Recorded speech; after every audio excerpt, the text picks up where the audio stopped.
Okay, everyone. Hello. Welcome to Descartes Second Meditation. We're going to be breaking this one up into sections. So this is section one. This is where Descartes makes his famous argument known as the cogito. Now, just a quick reminder of where we left off after the first meditation.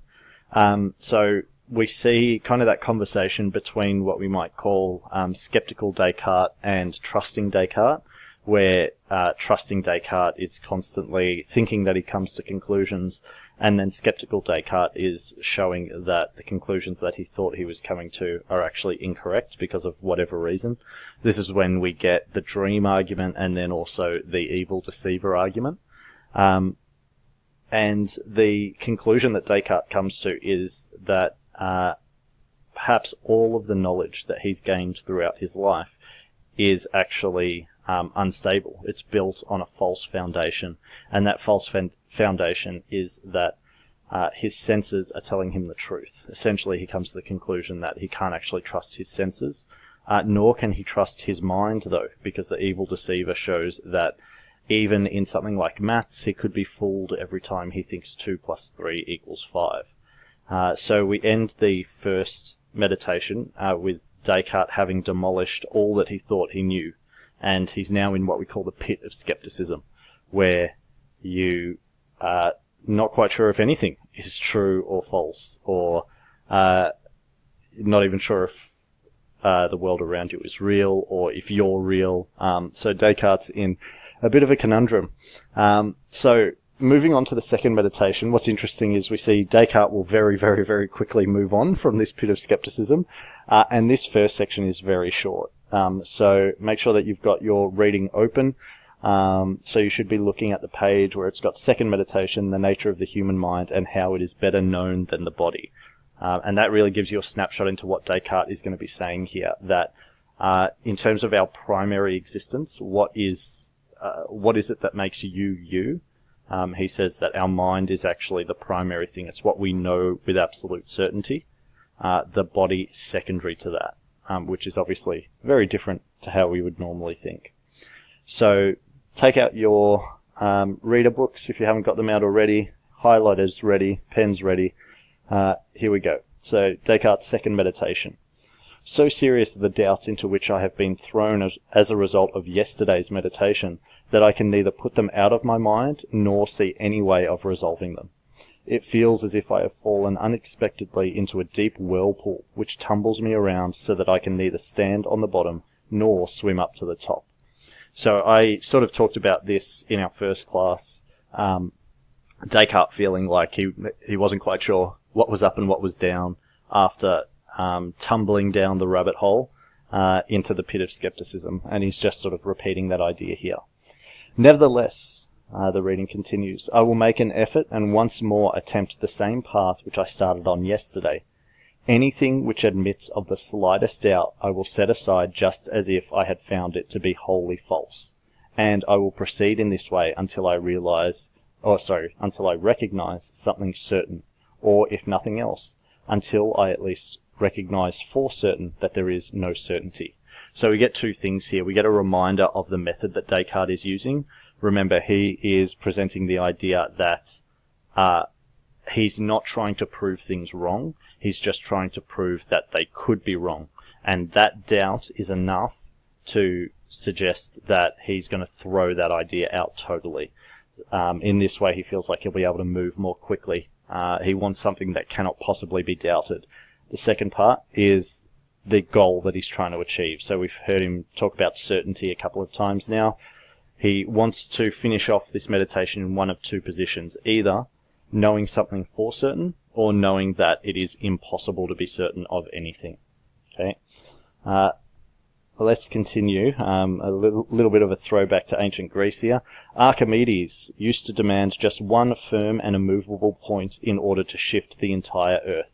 So I too can hope for great things if I manage to find just one thing, however slight, that is certain and unshakable. So here, Archimedes is essentially like an ancient Greek engineer who famously made the comment that he could move the entire earth if he just had one fixed point and a long enough lever, essentially a fulcrum. So, yeah, that's what he's talking about here. He's trying to get that fixed point through which he can move, essentially, his entire world of knowledge. Alright, continuing on. I will suppose then that everything I see is spurious, or essentially kind of illusionary. I will believe that my memory tells me lies, and that none of the things that it reports ever happened. I have no senses. Body, shape, extension, movement, and place are chimeras, or essentially fictional beings. So what remains true? Perhaps just the one fact that nothing is certain.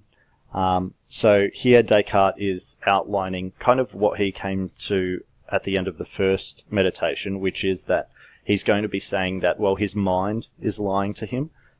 Memories may not have happened. Remember, the evil deceiver could have been fooling him about his entire past. And then he's also going to consider the corporeal world, or the physical world, as false as well, because all of that comes from his senses. He knows that his senses have lied to him before. This is the dream argument, okay? And he reaches what is a potential conclusion here, perhaps just the one fact that nothing is certain. So Descartes is sort of flirting with the idea that maybe the best explanation he can give is that nothing is certain. Nothing is real. But here we go. Apart from everything I have just listed, how do I know that there is not something else which does not allow even the slightest occasion for doubt? Sort of a double negative there from Descartes, which makes it hard to follow. Is there not a God? So he's presenting the religious argument here. Remember, he talked about this in the first meditation, that God put him on the earth, and God, being all-loving, wouldn't fool him. So going back to the reading, is there not a God, or whatever I may call him, who puts into me the thoughts I am now having? He's now going to present it for the atheists out there as if there isn't a God. But why do I think this, since I myself may perhaps be the author of these thoughts? So he's saying, even if there's not a God, well, how did these thoughts get into my head? If God is real, did God put them there? If God is not real, did I create them myself? Am I the author of these thoughts? He's sort of struggling with the idea of, well, how is he thinking? Where are these thoughts coming from? In that case, am not I at least something? So he's sort of talking about his physical body here. Like, am I not something? I'm thinking. Is that not a thing? And this is just the start of the cogito argument here. Okay, so the main sort of crux of this first section. So here we go. But I've just said that I have no senses and no body. So this is disproving the physical argument, because remember, if it can be doubted, he's treating it as false. This is the sticking point. What follows from this? Am I not so bound up with a body and with senses that I cannot exist without them? But I've convinced myself that there is absolutely nothing in the world. No sky, no earth, no minds, no bodies. Does it not follow that I too do not exist? This is really the key question of this meditation. Do I not exist? The next paragraph is... this is where the cogito argument is made. It is a really, really crucial paragraph to understand. Just moving on a little bit, the cogito comes from Descartes' argument, cogito ergo sum, which in English, that's Latin, translates in English to I think, therefore I am, or I am thinking, therefore I am, depends how you translate it. But this is by far Descartes' greatest contribution to philosophy. It's certainly what he's known for. And what we're going to see in this paragraph, which is the end of this first section of the reading, is that Descartes bases the nature of his existence not in the physical, or remember, the corporeal world, but rather in the mental world. As such, he presents the very beginning of the dualist argument, because he's drawing a distinction between the two. So let's see how he does this. Remember, the last paragraph finished with the core question, does it not follow that I too do not exist? And we see a very resolute Descartes in the next paragraph, starting off with no. If I convinced myself of something, then I certainly exist. But there is a deceiver of supreme power and cunning, so he's throwing back to the evil deceiver here, who is deliberately and constantly deceiving me. In that case, I too undoubtedly exist. if he is deceiving me. So Descartes here comes to a bit of a conclusion, although it's well hidden in these first two sentences. What he's essentially pointing out is that thought is an action. So thinking in itself, is a verb.